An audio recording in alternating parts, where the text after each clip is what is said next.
in anticipation of what is coming upon the world.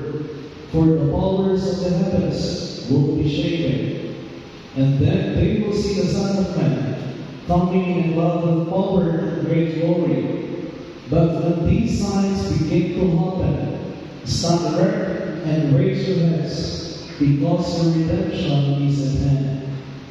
Beware that your hearts do not become drowsy from carousing in darkness and the anxieties of daily life, and that they catch you by surprise like a trap.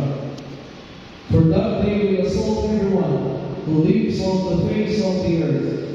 Be vigilant at all times, and pray that you have strength to escape the tribulations that are imminent, and to stand before the Son of Man. The Gospel of the Lord.